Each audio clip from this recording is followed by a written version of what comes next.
Estou ouvindo bem, estou te ouvindo bem. Então, tá bom. Tem algumas pessoas mais que estão entrando e já já a gente já vai estar começando.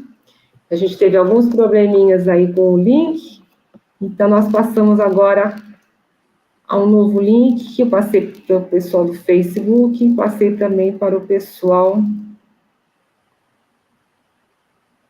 no Telegram.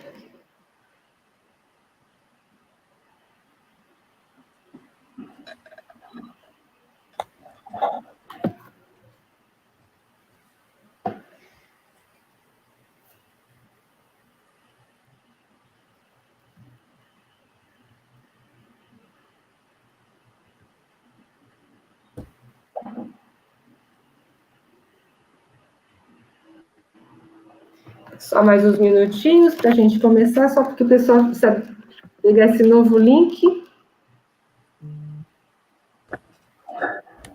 E nós vamos pedir para o pessoal que vai ter um link no chat para vocês assinarem a presença, tá? A gente tem uma folhinha de presença que é só clicar, preencher os dados para a gente poder saber quem é que esteve presente na nossa primeira reunião.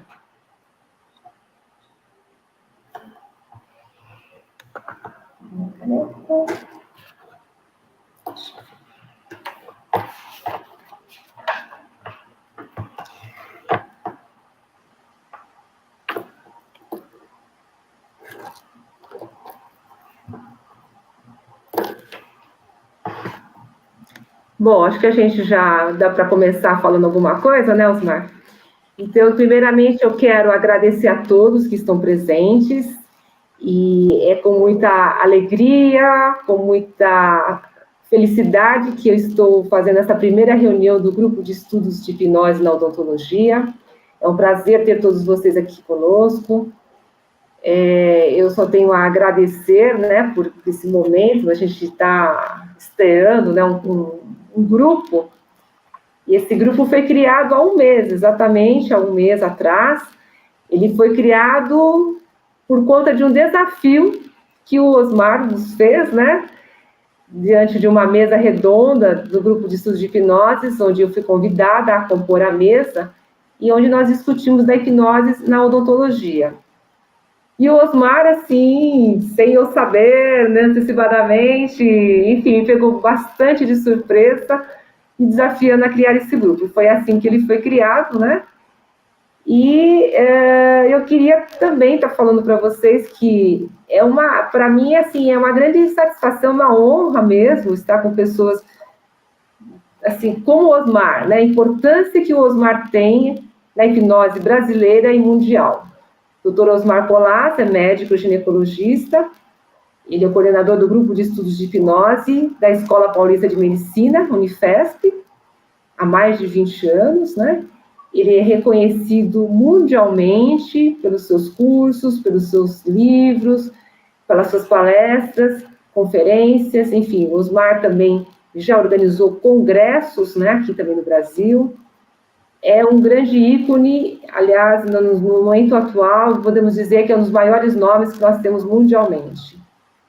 E eu vou pedir para o Osmar mesmo falar mais sobre ele, melhor do que ninguém, porque, Osmar, aqui nós temos colegas que são dentistas, já atuam na hipnose, e tem colegas que não, colegas que estão curiosos, querem conhecer a hipnose. Então, tem pessoas que não te conhecem ainda, e eu vou pedir para você se apresente, fale um pouco mais do seu trabalho, e também me responde, o que é que te levou a me desafiar a criar esse grupo? Por favor. Mônica, estão me ouvindo bem? Está dando para me ouvir bem? Sim. Tá. Eu, antes de mais nada, queria agradecer as suas palavras, Mônica, e dizer que é um exagero ser ícone, não é nada disso. Na realidade, eu fico muito feliz por uma situação bem interessante. Quando eu montei o grupo de estudos de hipnose, em 1999, eu fui estimulado por duas pessoas importantíssimas para mim. Uma era o Dr. Jaci Montenegro, que na época era o responsável pela hipnodontia de São Paulo, e que tinha um grupo de estudos igual ao que eu vim fazer após, um grupo de estudos de hipnose. e pelo professor Moraes Passos, que os dois eram muito amigos e estavam sempre juntos. Um médico, o outro dentista. E os dois tinham um viés. O doutor Jaci não era totalmente acadêmico, mas ele era muito científico, vamos dizer assim. E era muito interessante, muito agradável as reuniões, onde eu aprendi muita hipnose nas reuniões que o doutor Jaci Montenegro fazia. E eu, na realidade, fiquei muito triste, nesses anos todos, em ver que a hipnodontia em São Paulo, por uma série de questões que não importam aqui, foi perdendo um pouco o seu brilho, que ela brilhava muito mais do que a sociedade médica na época, a meu ver. E ela foi perdendo o seu brilho, e eu, na realidade, quando eu vi que você estava se engajando nesse viés acadêmico, que eu gosto, né? Você sabe que eu sou ligado nisso. Eu não sou um grande cientista, mas eu gosto do viés acadêmico. E eu percebi que você era a pessoa, a única pessoa atualmente na odontologia que estaria preparada para ressuscitar aquele grupo de estudos de hipnose do antigo doutor Jaci Montenegro, né? E que eu acho que se um dia você tiver que pôr no nome complementar, você poderia pôr Grupo de Estudos de Hipnose Jaci Montenegro, sei lá, alguma coisa assim.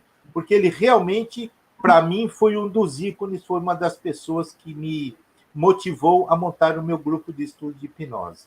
E quando eu percebi esse perfil em você, eu falei, opa, eu também já estou passando por uma terceira fase da minha vida, né? A gente tem aquela fase de atividade, depois você entra na fase de manutenção, depois se aquela tua manutenção começa a ficar um pouquinho, você vai cansando, e eu falo, precisa ter gente nova fazendo coisas novas. E eu percebi que você, junto com a Marli, junto com o Monson, que tem um viés bem acadêmico, bem interessante, eu falei, opa, este grupo é o grupo ideal para levar a hipnose para frente, fazendo coisas novas na atualidade. E foi por isso que eu fiz aquele desafio para você. Eu não sei porquê, mas eu tinha certeza absoluta que você iria aceitar. Eu tinha certeza absoluta que você iria aceitar. E eu fico contente, por quê? Porque a Sociedade de Odontologia de São Paulo agora pode ter uma pessoa atuante, uma pessoa com viés um pouco mais acadêmico. Nós não precisamos ser intensamente acadêmicos, mas não podemos ser muito afastados do academicismo, como muitos que passaram foram. Eu acho que precisa haver um equilíbrio nessas duas formas, e eu acho que você é a pessoa ideal para representar esse grupo, né? Bacana. Olha, eu infelizmente não conheci o doutor Jaci Montenegro, gostaria de tê-lo conhecido, e com certeza, eu acho que, como todo você e vários outros colegas que conheceram, realmente ele seria uma homenagem mesmo a ele, nós fazermos algo digno, né, com a pessoa que realmente alavancou a hipnose no Brasil, e na odontologia, né, porque é uma das profissões onde ela é reconhecida há muito tempo, desde a nossa lei 5.081 de 1966. Então, ele realmente foi uma figura ímpar, né, na odontologia, que trouxe a hipnose para nós.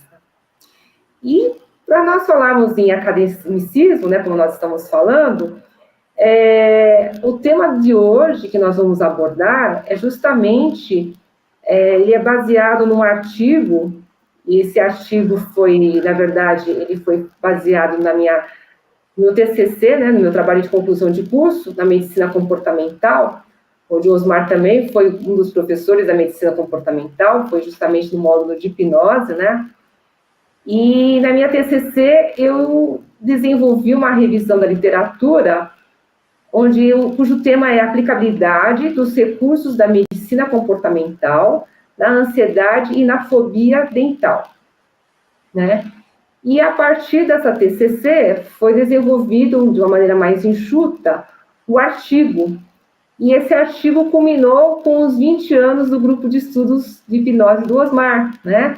Foi no ano passado. E aí, então, né, o coordenador do GEPS, o Dr. Carlos Monson, que foi meu orientador da TCC, e também foi uma das pessoas que ajudou a desenvolver o artigo, Então, nós convidamos o Osmar, vamos fazer, né, vamos participar desse artigo, e o Osmar fez uma rica contribuição quando ele fala da hipnose, né, aliás, ele vai falar hoje conosco sobre isso, na ansiedade e na fobia dental. E só para a gente contextualizar um pouco antes, eu desenvolvo, vou depois postar para vocês o artigo na íntegra, mas para a gente contextualizar um pouco, que a hipnose e a fobia dental, elas são duas doenças classificadas no DSM-5, que é o Manual de Psiquiatria Médica, né? Então, são doenças reconhecidas, e por isso elas merecem atenção devida da nossa parte como cirurgiões dentistas, né? Porque a fobia, né, ou como alguns reconhecem como medo, é quando nós estamos diante de uma situação onde existe um perigo iminente. E aí o indivíduo se foca naquilo e ele vai ter uma ação de lutar ou fugir. E quando você tira a situação que é de risco, o medo desaparece. Ela é uma emoção primária. Já a ansiedade não existe um perigo real, mas sim imaginário. Muitas vezes, esse paciente ansioso, ele está imaginando o que pode acontecer. Talvez possa ser até uma lembrança de uma situação que ele já passou na cadeira do dentista, mas às vezes não. Às vezes ele viu num filme, por exemplo, os filmes às vezes gostam de colocar o dentista assim como um terror, né? Que a cadeira do dentista é um sofrimento. Então, as pessoas às vezes já vêm com uma ideia pré-concebida que ir ao dentista é uma coisa temerosa, né? E já vem com um quadro de ansiedade. Então, nós como dentistas, nós temos que trabalhar com esse universo de pacientes também. E quando nós falamos nisso, por quê? Porque existem, claro, situações em que essa ansiedade ela está presente de maneira momentânea, que a ansiedade é um estado momentâneo. Mas existem situações em que a gente chama de traço de ansiedade, é que é um indivíduo que já tem uma característica de ansiedade, através até de um transtorno de ansiedade, e que ele vai responder já com um determinado comportamento ansioso, tá? Então, para nós, dentistas, o que é muito importante é desenvolvermos muito bem a anamnese, nosso primeiro contato com o paciente, onde nós vamos percorrer a história médica dele em detalhes, para nós percebermos o quanto que ele demonstra o medo, a ansiedade, situações pelas quais ele já pode ter passado, que deixam ele ausente do tratamento odontológico, e principalmente as condições médicas, porque existem condições médicas que também levam a desenvolver quadros de ansiedade, né?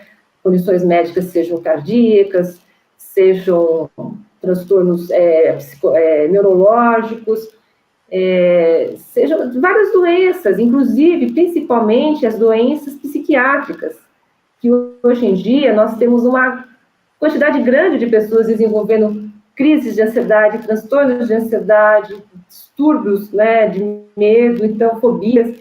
Então, esses pacientes chegam para nós também, né, e muitas vezes eles não estão diagnosticados de maneira psiquiátrica, tá? É importante tê-los ali sabermos a história médica desse paciente, porque esse paciente ele pode desenvolver um dos sinais, né, os sintomas clínicos na cadeira, aqueles sintomas, né, uma sudorese, uma taquicardia, uma hipertensão, vômito, mal. E se ele for um paciente saudável, a gente consegue manejar esse paciente. Mas se ele tiver uma comorbidade, muitas vezes pode evoluir para uma emergência médica.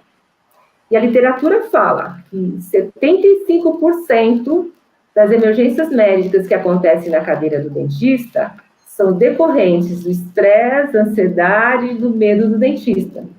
Então, nós podemos evitar essas emergências médicas quando a gente faz um delineamento, né, na história médica desse paciente. E ainda, a gente poderia dizer até que tem uma doença dentro da odontologia, que é a síndrome de ardência bucal. Aliás, é um tema do meu tema de mestrado, que eu estou falando sobre a síndrome de ardência bucal.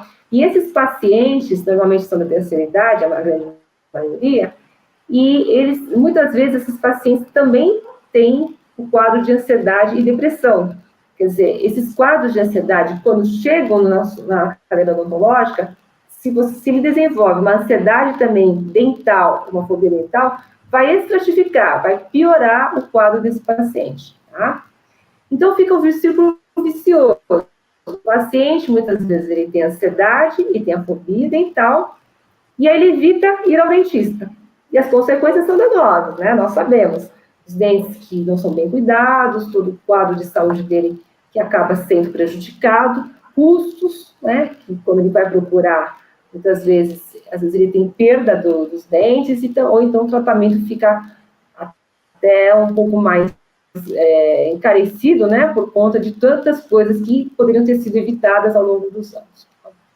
Então, dessa forma, eu dei uma contextualizada breve sobre a ansiedade e vou deixar agora o tempo para o Osmar nos falar sobre como, na ótica da hipnose e também, né, do esquema que ele ilustra muito bem no artigo, ele poderia nos dar essa grande oportunidade de ouvir o que ele tem a dizer para nós dentistas. Tá bom, Osmar? É com você.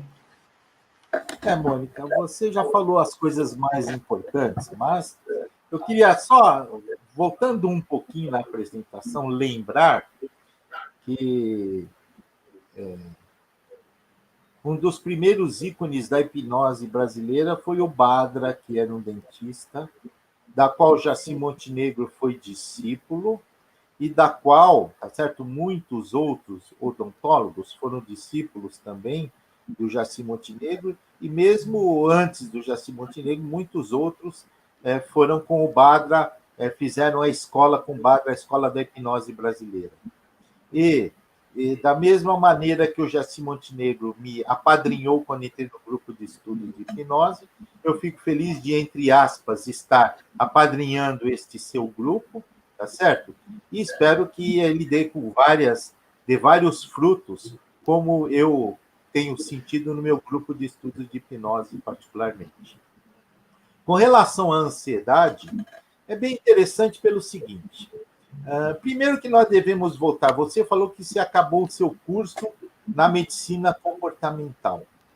E nós não podemos esquecer que dentro de todas as formas terapêuticas, e eu estou abordando terapêutica não no sentido de psicoterapia, mas terapêutica em geral, comportamental, as primeiras técnicas foram comportamentais mesmo, foi o behaviorismo, né? Foi a primeira onda das TCCs, não é verdade?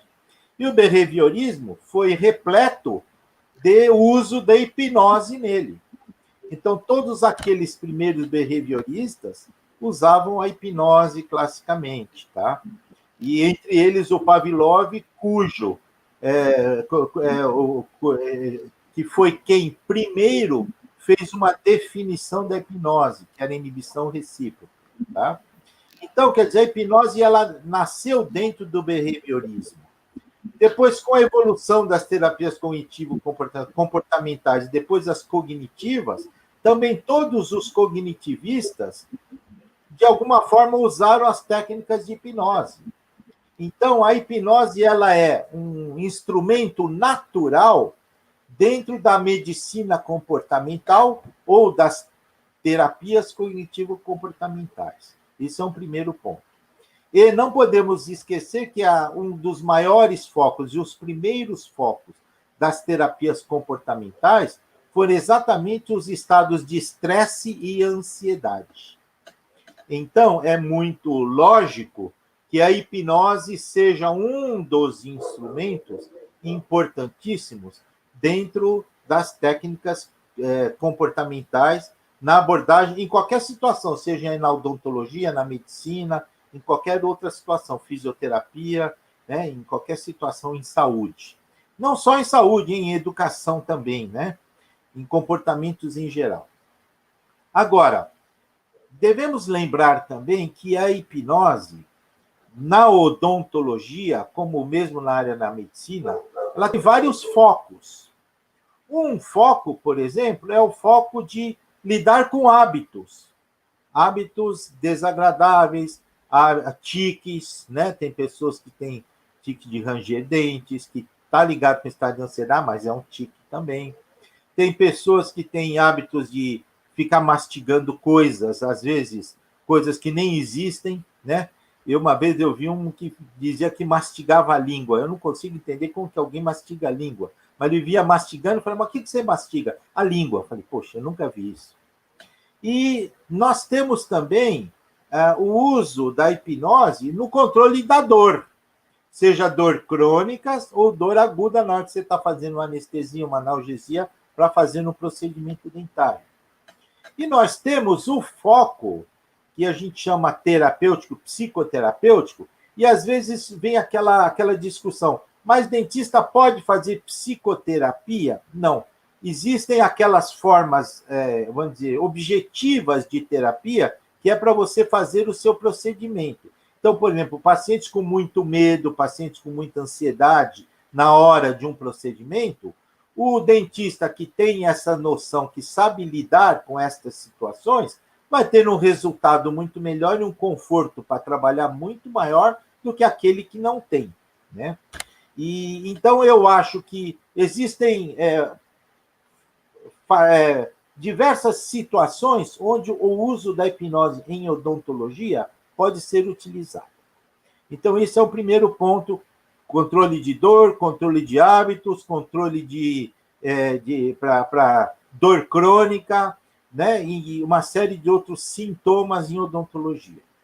Outra coisa que é importante é na psicoeducação, na odontologia, que você falou já bastante na nossa reunião, e que é muito importante, uma psicoeducação. Uma educação para a saúde dental é uma educação que, muitas vezes, a maneira como se fala não é a adequada. E quando você fala através de metáforas ou num estado hipnótico ou sub-hipnoidal, a pessoa tem uma capacidade de fixação muito maior destas informações.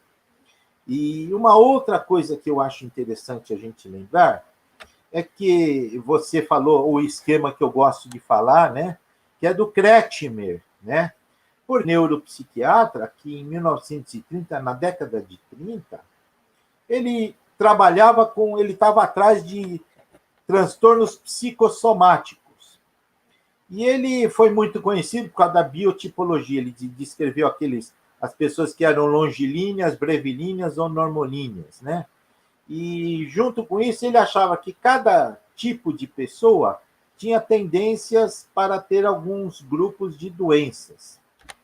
E, paralelamente estudando esse grupo de pessoas, o Kretschmann percebeu que as doenças psicossomáticas eram, muitas vezes, induzidas por uma questão do que ele chamou de um tônus biológico. Esse tônus biológico ele dividiu em 3 grupos, que um tônus, que eram os princípios de Kretschmer, que era o tônus neuromuscular, o tônus neurovegetativo e o tônus neuropsíquico ou emocional, ou psicoafetivo ou psicoemocional. Esses 3 tônus, segundo Kretschmer, eles estavam interligados diretamente. Então, ele percebia o seguinte: a maioria dos sintomas psicossomáticos eram por conta do quê?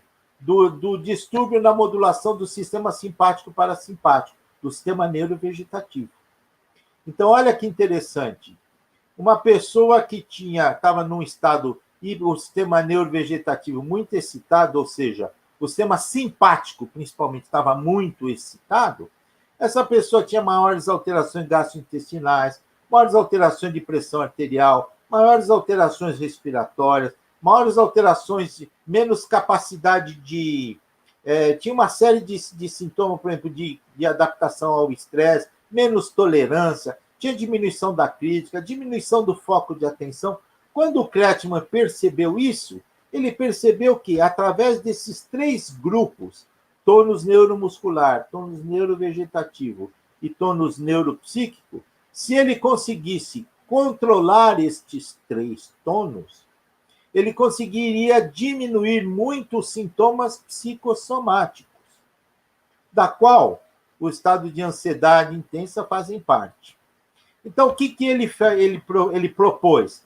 se você fizesse técnicas de diminuição do tônus neuromuscular, que seriam técnicas de relaxamento, se você fizesse técnicas de diminuição do tônus neurovegetativo, que seria diminuição da resposta simpática, e estímulo do sistema parasimpático, ou seja, esta inversão simpático-parasimpática, essa modulação simpático-parasimpática, que pode ser feita através da respiração, principalmente da técnica de respiração diafragmática. E com esses dois eventos, e mais a diminuição do tônus neuropsíquico, a diminuição do tônus neuropsíquico, ele dizia que era feita através de técnicas contemplativas, que na época era meditação ou auto-hipnose.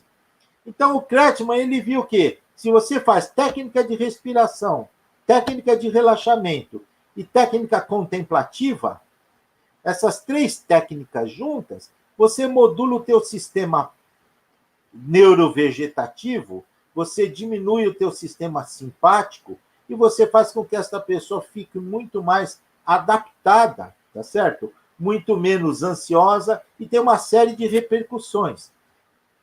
Quando você diminui o tônus neuromuscular, tem o relaxamento muscular. Esse relaxamento muscular leva à diminuição do tônus neurovegetativo.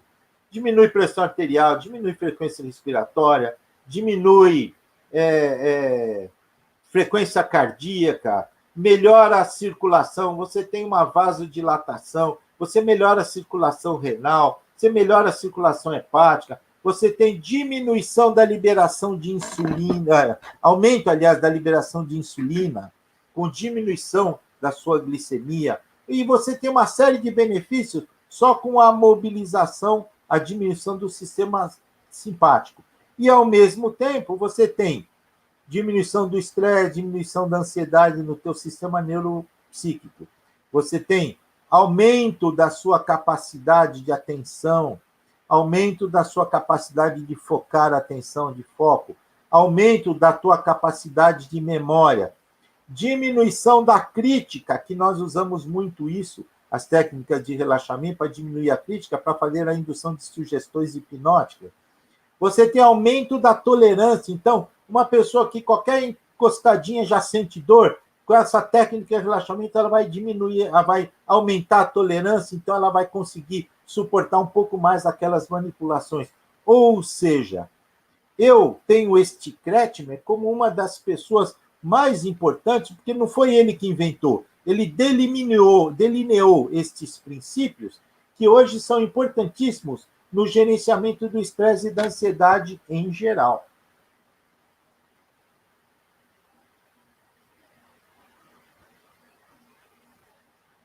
Você está sem microfone.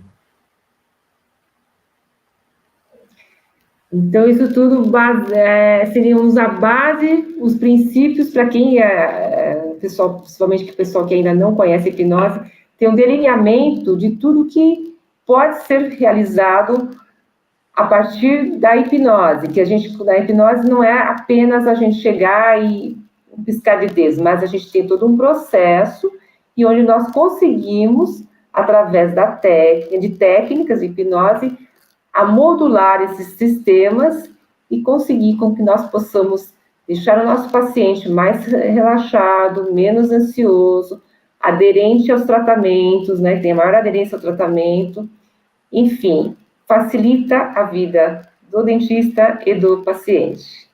Exatamente. Né? Exatamente. Nós não podemos esquecer, viu, Mônica, que hoje eu estava vendo, a despeito existe muita discussão sobre as definições de hipnose, né? Então, nós temos hoje que lembrar que eu costumo dizer que nós podemos definir a hipnose por 3 pontos básicos. O primeiro é sobre o ponto neurofisiológico, a fisiologia neurológica. Existem hoje estudos mostrando uma série de modificações de vias nervosas, que eu não vou aqui, né, falar, até porque também não é a minha praia, né, tão intenso isso, mas nós temos vias neurológicas já bem estabelecidas que em determinadas situações estão presentes, por exemplo, no controle de dor. Nós temos vias neurohumorais e neuropeptídeos e neurohormonais e neuroendócrinas que estão ligadas a toda essa modulação com hipnose. Ou seja, existe hoje estudos mostrando que ela tem repercussões neurofisiológicas importantes. Existe um outro grupo de definição que faz parte da fenomenologia. Quais os fenômenos da hipnose? Porque, além da parte fisiológica, que a gente não consegue, só os cientistas conseguem medir, nós, práticos, como é que nós vamos medir? Através dos fenômenos. Quais os fenômenos? Então, tem alguns fenômenos que a hipnose apresenta. A amnésia, a hipermnésia, as distorções neurosensoriais, das quais nós usamos muito para modificar a percepção de dor, modificar hábitos, não é verdade? Nós temos alterações psicoemocionais e psicoimaginárias, faz as pessoas chegarem até em situação de alucinar situações diferentes. Estes fenômenos da hipnose são que nos direcionam. O que eu quero com essa hipnose? Eu quero gerenciador? Então, eu vou querer mexer com o fenômeno neurosensorial. Eu quero que a paciente reveja uma vida, uma experiência agradável dela. Psicoimaginário. Eu quero que ela tenha um relaxamento intenso, ela fique com a boca aberta, parada, sem fechar a boca. Ideomotor. Ou seja, existem vários grupos de fenômenos que a gente usa para trabalhar com a hipnose. Não é verdade? E existe, por fim, o processual, que são quais os procedimentos que uma hipnose deve ter. Então, não dá para fugir. Toda hipnose tem um processo de conversa inicial, uma psicoeducação inicial, depois ela tem um processo de indução hipnótica, depois ela tem um processo de aprofundamento, depois ela tem a técnica de utilização do estado, verificação e manutenção do estado e, por fim, a retirada do transe. Se existem esses 5 passos, isso é hipnose, não importa o nome que você queira dar. Muito bem, muito bem. A gente tem esse contexto todo, o pessoal que está chegando, né, que ainda estão conhecendo a hipnose, é importante perceberem que existe todas essas características, esses pontos que o Osmar bem colocou aqui, em relação ao estado fisiológico do indivíduo, que ele vai ser modulado, né, e verificamos o que nós queremos com isso. Por quê? Existe um eixo, que é o psiconeuroimunoendócrino, que nós sabemos que o psicológico vai influenciar no endócrino, que por sua vez, por sua vez, no imunológico. E nós temos muito a ver com isso, sim, na cadeira do dentista, porque muitas vezes a gente, por exemplo, se programa para fazer uma cirurgia tranquilamente, mas dependendo do estado emocional que chega e depois transcorre a cirurgia, pode ser que nosso desfecho não seja tão favorável, né? Aquilo que era tudo tinha para dar certo, uma cirurgia tranquila, de repente pode ser que no pós-cirúrgico ele tenha uma complicação. Então, é muito importante esse estado emocional, esse eixo, ele seja preservado em homeostase, e a hipnose, ela tem todo passo a passo, onde nós podemos trabalhar nesse eixo durante qualquer procedimento. A hipnose, na odontologia, ela pode ser utilizada em todas as áreas, em todos os procedimentos. Mas os cientistas, né, logo se perguntam aonde eu vou usar, em que situações, se é para não utilizar anestesia. Não, nós podemos utilizar a anestesia, mas talvez uma dose menor. Utilizar a hipnose anestésica, né, anestesia hipnótica, complementando o procedimento em si, né? Então, tem todas essas situações em que é importante nós estarmos medindo para onde nós queremos levar o paciente, né? A hipnose, onde nós queremos chegar. Então, tem todo esse contexto que o Osmar bem colocou, e tem essas várias fases. E uma das coisas interessantes aqui é que, assim, nós temos, sim, os eixos muito bem definidos, né? Os sistemas neurológicos muito bem definidos. Por isso, a importância, por exemplo, né, quando nós estudamos um curso como a medicina comportamental, conhecemos as vias cerebrais, onde tudo ocorre, porque nós temos situações em que pode acontecer no site odontológico, que às vezes a gente está numa situação em que estamos fazendo uma indução, um aprofundamento leve, um relaxamento apenas para que nós queiramos um determinado procedimento, por exemplo, uma dentística mesmo.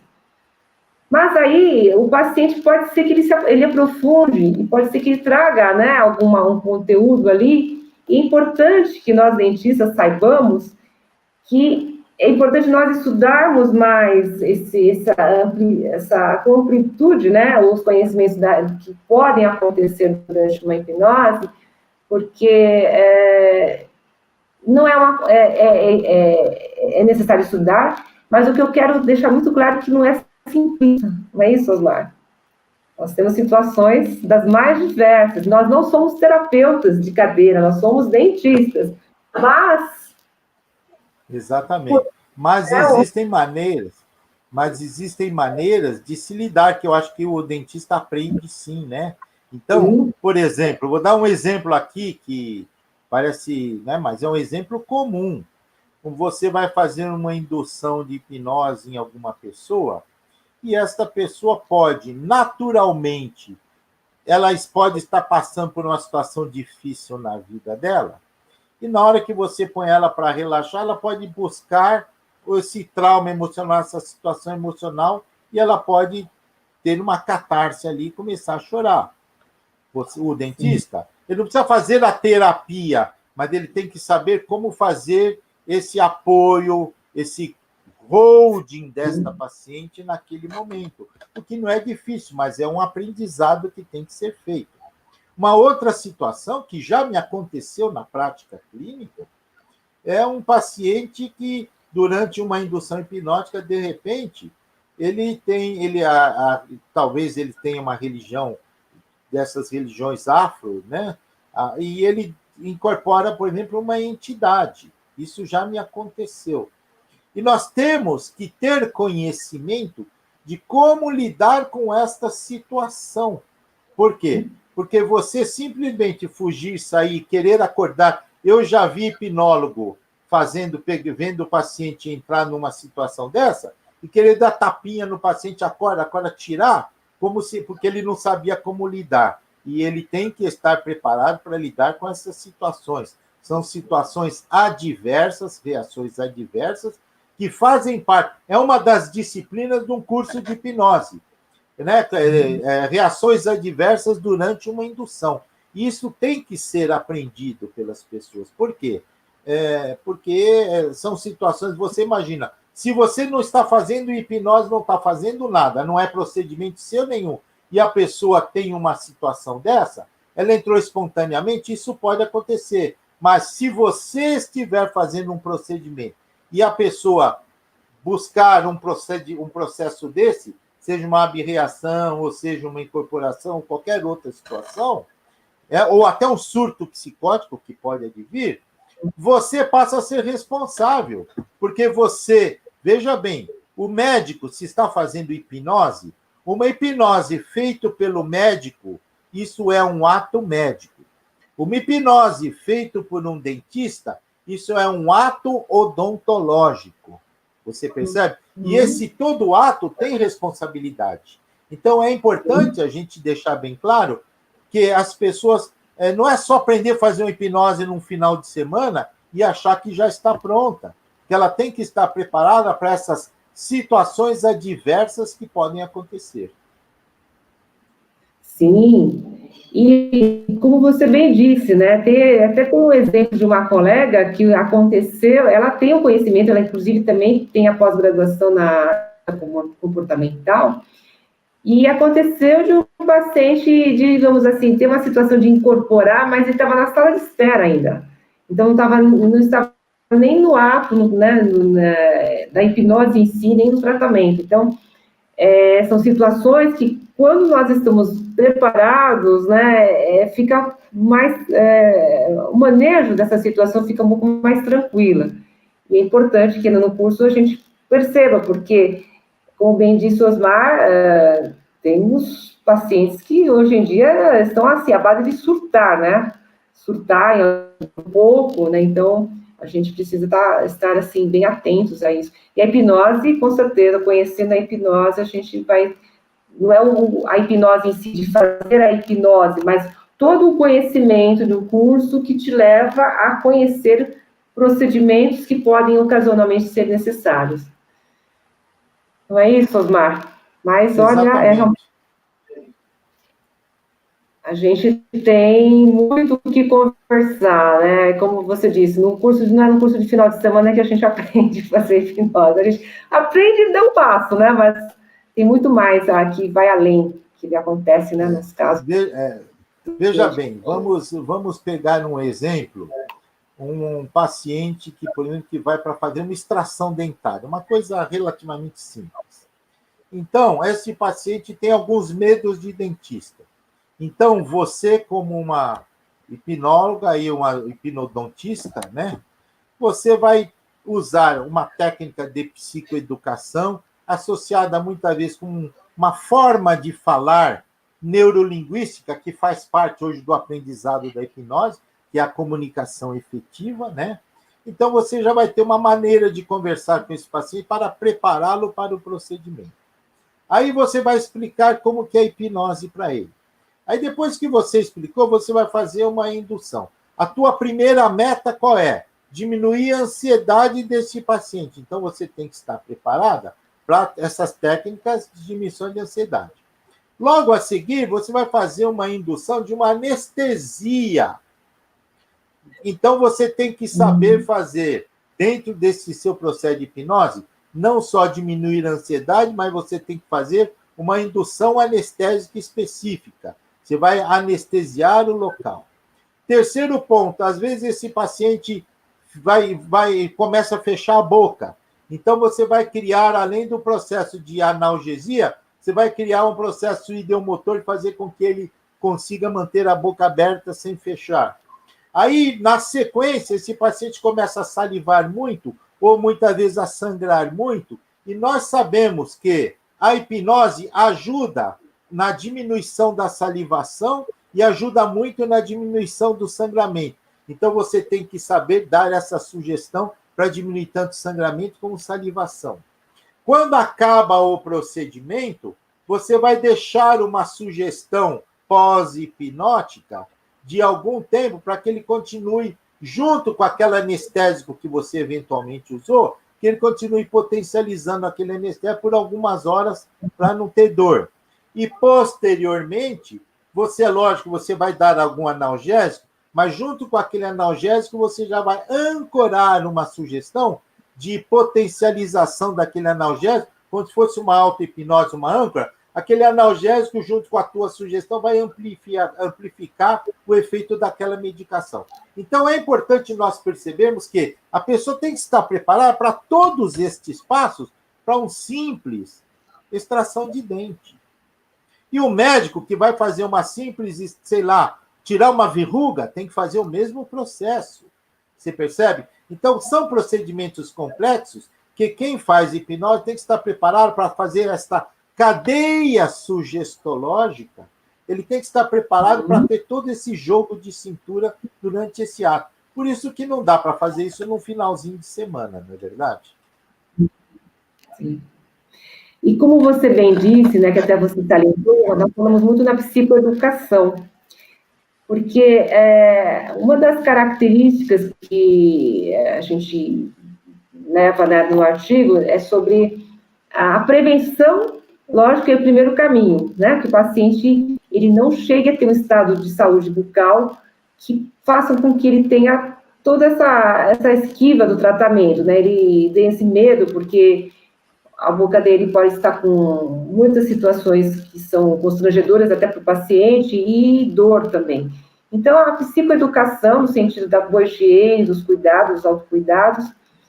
E, além disso, a gente estava conversando muito sobre... aliás, conversando, no artigo a gente relata também que a psicoeducação é a informação. Porque uma das situações que a gente faz com que previna que tem esse quadro ansioso manifestado é explicar ao paciente o que vai ser feito. Quando ele sabe o que vai acontecer, ele já fica mais tranquilizado. Muitas vezes ele não quer saber com detalhes, não é isso. Você não vai precisar dizer, olha, eu vou fazer a extração, eu vou pegar, anestesiar, vou cortar, vou pegar o forno. Não precisa dizer o passo a passo, mas de uma maneira que seja do nível de consciencioso dele, mas que ele possa entender o que você vai fazer. Com tranquilidade, explicando, até numa voz mais hipnótica, mas que seja motivadora. Que nós possamos dizer a ele, olha, vai ser feito isso dessa maneira, nessa sessão, ou na próxima, que você já deixar já plantado, que a próxima sessão será tranquila, mas ele sabendo o que vai acontecer previamente e que ele possa esperar um desfecho feliz. Então, já é uma sugestão a ele que ele possa se tranquilizar, né? Então, uma das necessidades é a informação, porque o paciente, quando ele não tem essa informação, ele fica assim, fica olhando para todos os lados, o que será que vai vir agora, o que né, vai ser o próximo passo, vai doer, então eles ficam perguntando. Então, é importante essa informação que vai ser colocada, né? E aí, dito que tem que ser dito, sim, aí se faz a sugestão, mas aí já no estado hipnótico. Não é isso, Osmar? Exatamente.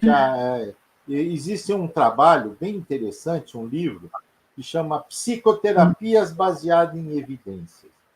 Esse livro foi escrito pelo grupo da Escola Paulista de Medicina, né, da psiquiatria, que, aliás, é um grupo que era muito voltado para a psicanálise, e eles chegaram à conclusão, com este livro, que esse livro faz alusão às terapias cognitivo-comportamentais como as mais importantes. Mas, o que é importante nesse livro é o seguinte, que ele diz que, independente da estratégia psicoterapêutica ou terapêutica que você for usar, o procedimento mais importante, responsável por 70% da diminuição de ansiedade e de controle e do bem-estar do paciente, é a psicoeducação.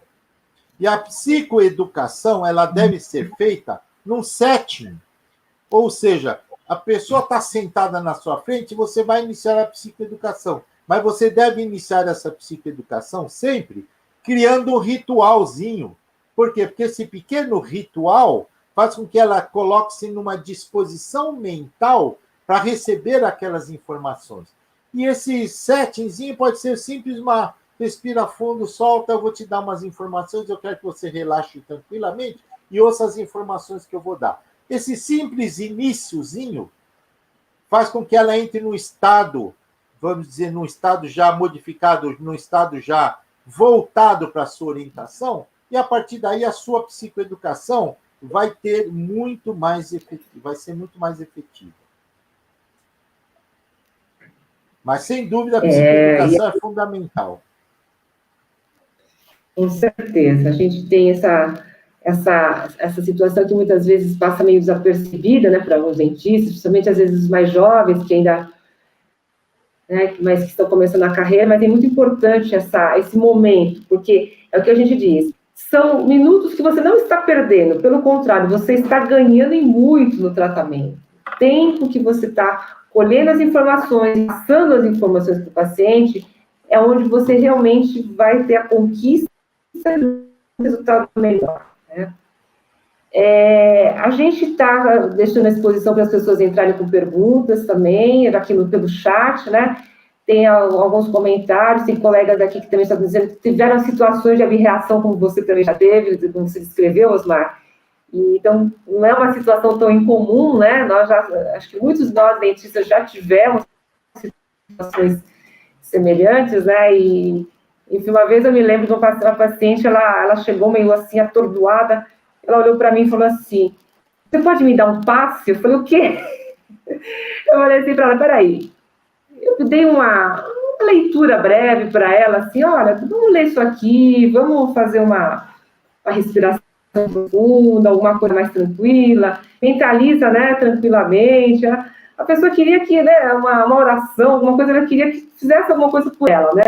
Ela veio naquela consulta, ela não veio para o tratamento, ela veio em busca de ajuda, que não é o caso, né? Nós temos procurados por uma ajuda, mas ela veio não querendo um tratamento naquele dia. Então, nós temos situações em que, às vezes, a consulta vai ser uma conversa, e essa conversa tem que ser muito bem direcionada, porque esse paciente, ele realmente pode entrar numa situação de catarse por algum motivo. E já tive pacientes chorando na cadeira também, com essa história.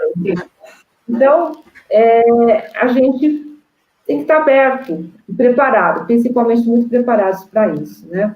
E aí, então, nós falamos o que na hipnose? O acolhimento, né? A palavrinha acolhimento, é o acolher o paciente sempre, né? O acolhimento, de saber que nós estamos caminhando ali com ele, sabemos que o tratamento muitas vezes não é fácil para ele, nem para nós também conduzimos, mas que nós estamos ali com ele, em todos os passos, né? Como diz né, o Osmar, caminhando junto, né? Muitas vezes no transe hipnótico não é isso, mas estou caminhando com você. E o paciente, nessa informação, ele ter essa certeza que nós estamos caminhando com ele, nós estamos acolhendo esse paciente, porque nós queremos que realmente ele tenha um atendimento mais confortável dentro da odontologia. E acho que é assim que você também conduz, né? De uma maneira psicoterápica, lógico, mas a gente tem uma pergunta aqui da Rosana, ela quer saber que tu, Osmar, quando você fez,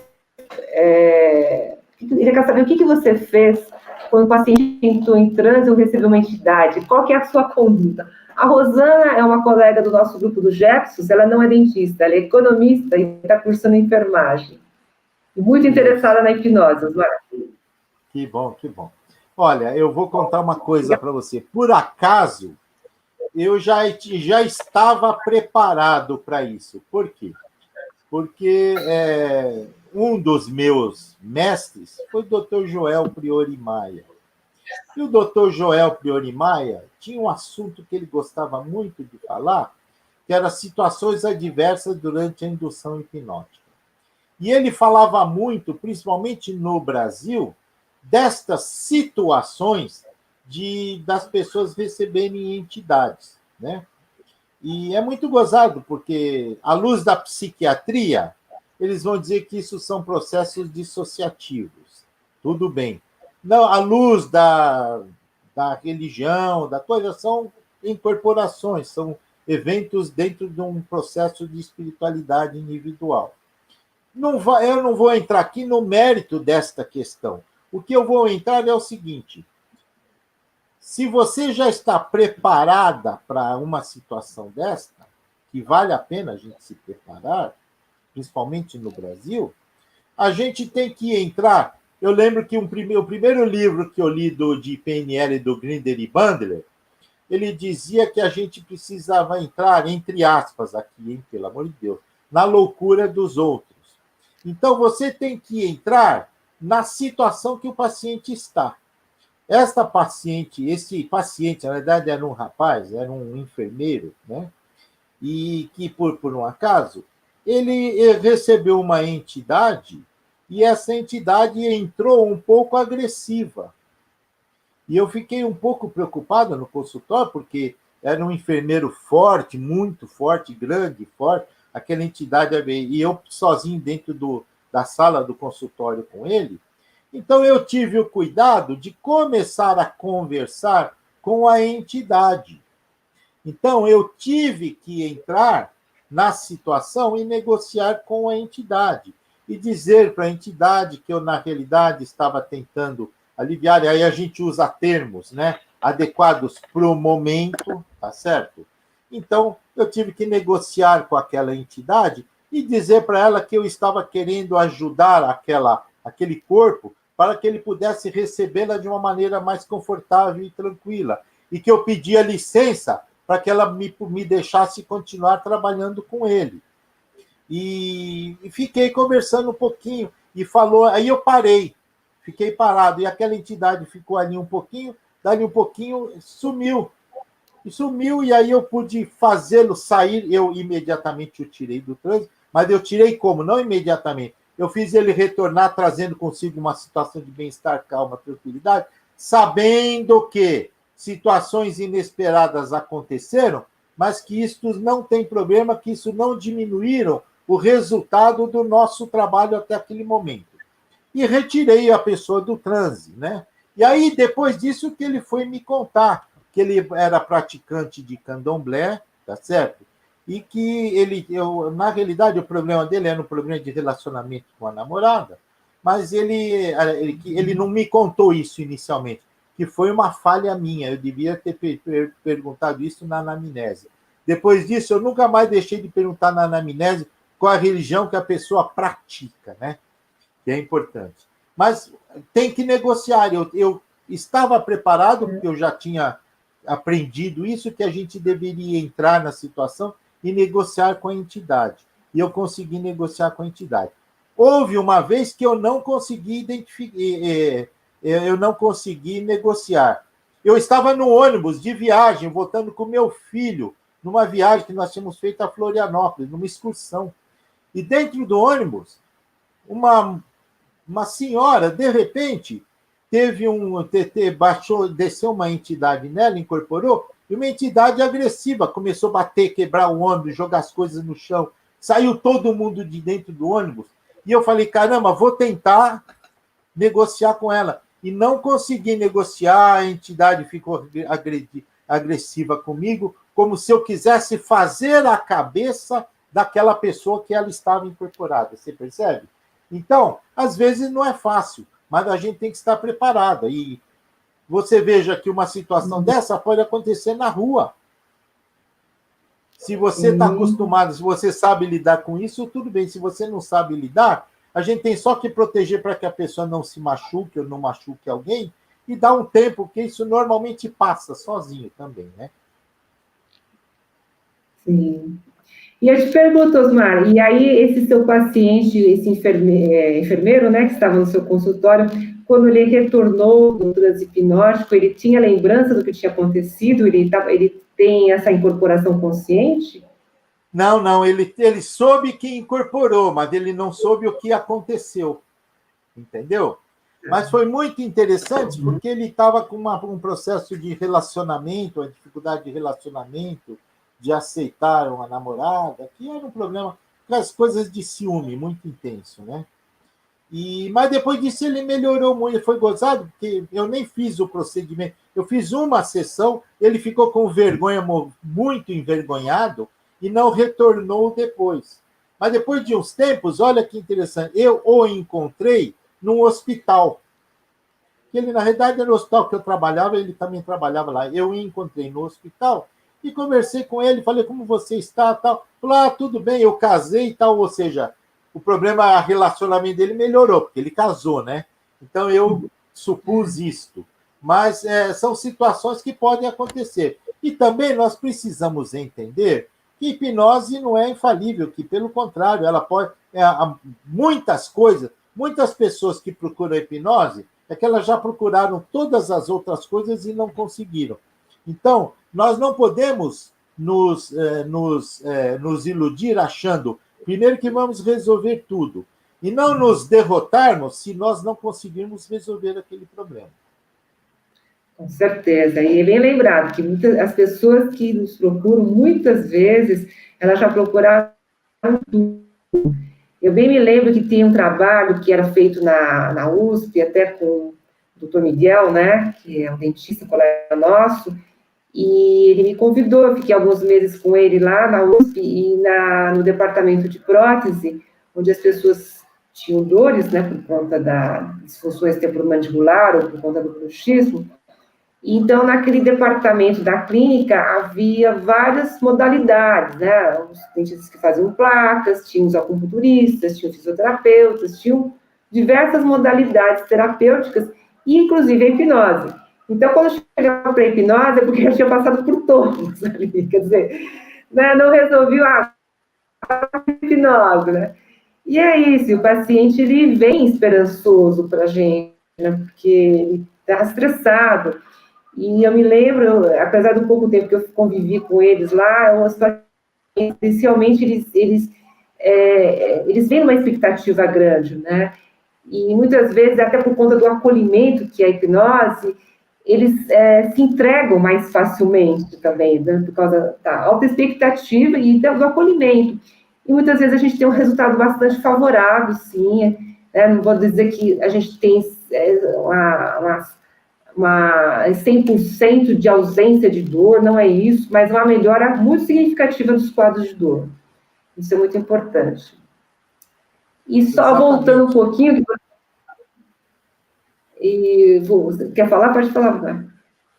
Não, era só para lembrar que entre 10% e 100%, nós temos toda uma gama de possibilidades dentro do uso da hipnose. Então, às vezes as pessoas falam, não melhorou muito, mas melhorou quanto? 20%, 30%? Já é melhor do que nada. Então, nós precisamos dar valor a isso, porque mesmo com medicações, as coisas acontecem assim. Sim, e o acolhimento em si, a gente poderia dizer, alguns até entenderiam como efeito placebo. Na verdade, não, é realmente uma atitude, uma ação nossa, né? É importante ressaltar isso, porque é um complemento do que está, por exemplo, ele está sob medicação, pode estar sob controle de placas de mordida, pode estar com vários acessórios ali colocados, mas é importantíssimo também se tratar o paciente, a maneira como se tratar o paciente, né? É importante esse acolhimento, é a característica, né, da hipnose, nós estamos fazendo o melhor para ele, né? O rapport, exatamente, o rapport. E até voltando um pouquinho, você estava falando de pacientes que a gente pode estar eventualmente incorporando na nossa sala ali, alguma coisa, situação desse tipo. É importante, sim, ter o preparo, porque nós temos na verdade, diversas situações podem ocorrer, né? E, assim, eu, particularmente falando da minha experiência, né, eu também tive uma formação aí dentro da doutrina espírita por um bom tempo, né, e o que a gente, eu digo assim, é lógico que tem situações que são mais complicadas, mas quando a gente fala de coração, com amor, sabe, é o amor, né? Com amor, a entidade brava, ela vai dar uma sossegadinha, porque a gente está falando de coração. Quando você emite, vibra amor para aquela pessoa, não tem quem, né, não se rende a isso. Então, às vezes, é lógico que é preocupante, porque a gente está dentro de um ambiente, de uma sala, né, que a gente às vezes só está sozinho com o paciente, mas é importante, a calma, nós mesmos, né, como dentistas ou profissionais, aquela respirada funda e pensa com muito amor naquela situação. Traz isso que ajuda muito. Exatamente. Outra coisa interessante, Mônica, só para chamar atenção, que, veja bem, uma coisa é a gente fazer o acolhimento, e é muito importante o acolhimento, a psicoeducação, esse rapport, porque é deste rapport que, eventualmente, poderão ser resolvidas posteriormente outras situações, não é verdade? Você imagina que uma vez eu tive uma paciente, quer dizer, eu não tive a paciente, estava no hospital e uma paciente, um pessoal estava fazendo uma técnica de relaxamento simples com o paciente que eles faziam, né? E esse paciente teve um surto psicótico. E aí alguém falou, tá vendo? O que a gente vai fazer com uma paciente com surto psicótico? Quero ver o que é que o hipnólogo faz com surto psicótico. E eu falei, olha, eu, como hipnólogo, ou como médico, ou se eu fosse um dentista, ou mesmo um psiquiatra, com paciente tendo um surto psicótico no meu consultório, eu não teria muito o que fazer. Nós não podemos esquecer isso. Um paciente tem um surto psicótico agressivo, por exemplo, dentro do teu consultório, o pessoal pode falar, tá vendo? Teve um surto psicótico. Esse surto poderia ser dentro de uma igreja. Esse surto poderia ser na rua se ele toma um estresse, um susto, ou uma discussão forte. Esse surto poderia, por um acaso, foi dentro de uma consulta médica, ou de hipnose, ou psicológica, em qualquer situação. E nesse surto psicótico, nem eu, como médico, teria o que fazer, porque mesmo que eu tivesse medicamentos disponíveis, eu não estaria autorizado a aplicar um sedativo muito forte dentro do meu consultório. Primeiro que ninguém tem, nem o psiquiatra tem. Então, mesmo o melhor psiquiatra do mundo, se um paciente tem um surto psicótico dentro do consultório dele, ele vai tentar contornar a situação evitando que o paciente se machuque ou que agrida alguém e, se possível, ter um telefoninho para ligar e chamar quem, de fato, venha para poder conter esse paciente e levar para que ele seja tratado médica e adequadamente, né? Então, é importante a gente saber que, às vezes, as pessoas falam, mas se eu tiver um surto psicótico, pode acontecer, sim, pode acontecer. E se tiver um surto psicótico, você vai ter que ter esses cuidados de controlar para que o paciente não machuque ninguém e não se machuque, e, ao mesmo tempo, você ter o teu telefoninho na hora para chamar alguém para que possa vir ajudar a conter esse paciente. Não adianta querer entrar em luta corporal com ele, é a pior coisa que pode ser feita. Que eu já vi fazer.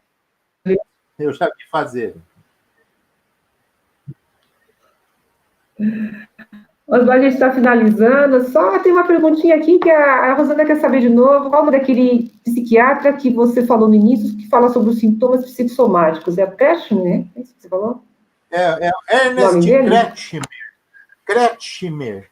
Ernest Kretschmer. O Kretschmer foi um neuropsiquiatra alemão de Tübingen, que é uma cidade na Alemanha, e na década de 30 ele delineou o que a gente chama princípio de Kretschmer, e que depois, mais tarde, alguém chamou de teoria do tritônus de Kretschmer, que ninguém sabe quem deu esse nome. Eu aprendi assim com o Dr. Joel, com o Dr. Passos, mas eu não sei quem colocou teoria do tritônus. Eu lembro que o Kretschmer coloca os princípios dele, eu tenho o pedaço do livro onde ele descreve isso, e ele coloca como princípios. Mas, de qualquer maneira, é interessante, chama-se Ernest Kretschmer, Kretschmer.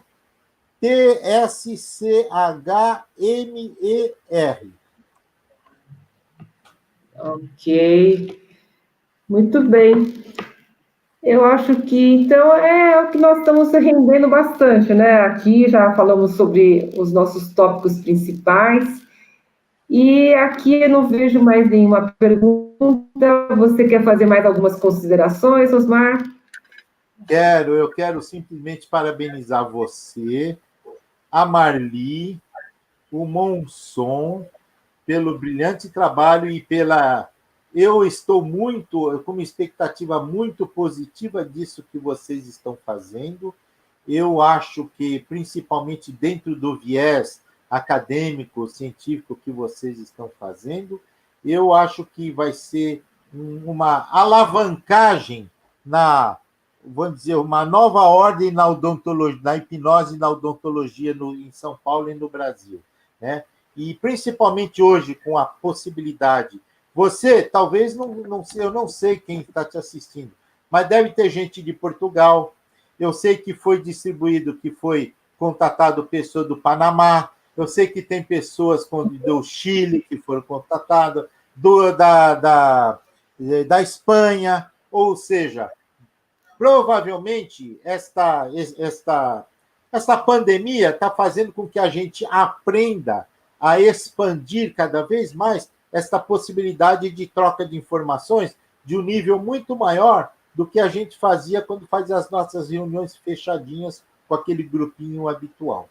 Parabéns para você, parabéns para todos, e eu continuo disponível, e pode estar certa que eu estarei sempre presente, escondidinho aí na tela, mas assistindo às suas reuniões.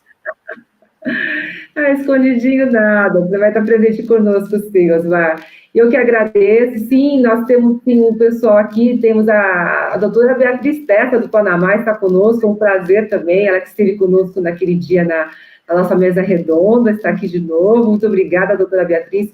Eu quero agradecer a todos os presentes que estão conosco hoje. E eu vou contar assim com você, que afinal de contas você é o mentor desse grupo, né? Então, com certeza, nós queremos trabalhar com você. Nós estamos, assim, né, dando os nossos primeiros passos, eu e a Marina, nesse sistema operacional, tivemos aí esse contratempo no início de link, essas coisas, nós estamos nos acostumando, mas em breve nós vamos estar muito melhores e, com certeza, nós vamos trazer você de novo aí no futuro, vamos estar convidando outros colegas, e realmente, a gente quer dar esse enfoque, esse viés mais acadêmico, porque é importante, né? Veja só, hoje eu faço, né, terminando o meu mestrado é em saúde baseada em evidências, no departamento, né, de urgências médicas na Unifesp. Então, nós fazemos uma leitura baseada em evidências, né, das tomadas de decisões.